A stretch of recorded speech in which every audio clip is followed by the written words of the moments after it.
Hey, what's going on, guys? Mark Veer, San Antonio basketball.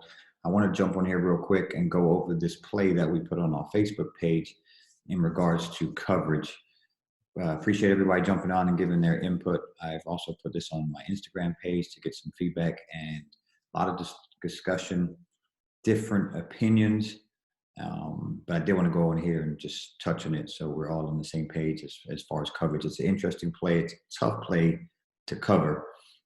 So let's kind of dive in and I can show some illustrations on it. Go ahead and share my screen. Here's the play. I'm going to show it a few times like I always do.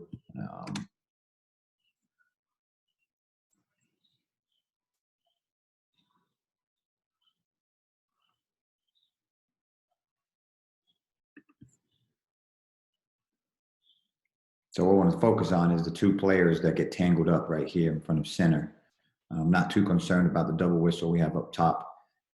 That can be for another discussion, but the main discussion I would like to go over is these two players right here.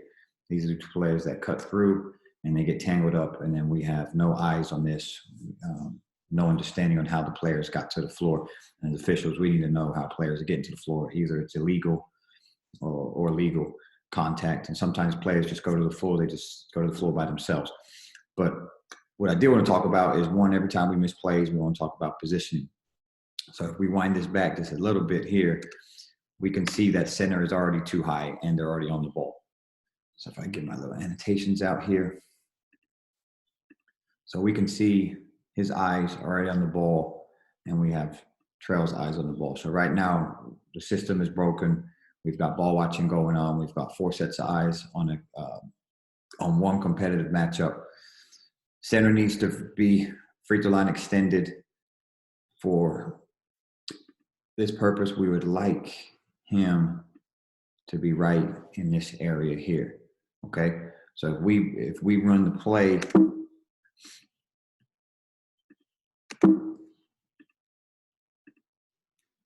we see how high C is to accept this play. Still on the basketball, when the ball is passed, this is when we'll be taking a step down. As we see, this is where center will be close to this box, maybe up in here, but be able to see through the play on this.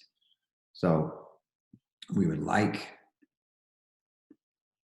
for center to step down and be in this area, and then they can actually see through this play.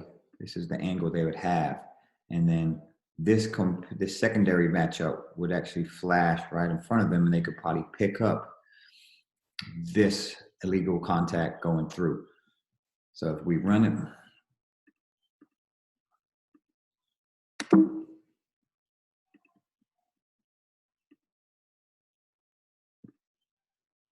as we can see, no one has eyes on this.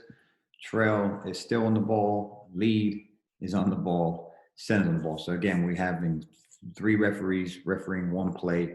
Nobody is off ball. I've talked to many referees about this. This lead has to be more active. Lead should already be over here. Lead should be strong side.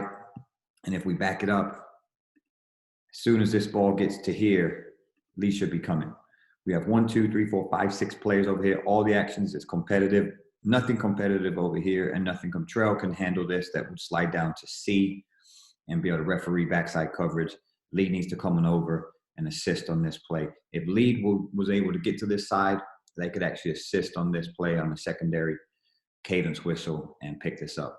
So again, our coverage is broken down on this. We've got referees ball watching, out of position. Lead is not active enough to come and assist on this play, and that's why we end up having no whistle on it. If you have any things you want to add to it, keeping it pretty simple, but basically C was out of position, needed to be lower, see through that primary matchup, get into that secondary. They could have picked that up, or Lee could come over and get it. Some referees said that Trail could come get this. It's just way too far for Trail to get. Trail to look all the way through here. Now, if they have to accrue saver, they can come get it. But if we just trust the system, understand our coverages, our primaries and secondaries where we need to help, this should have been adjudicated by center or at lead.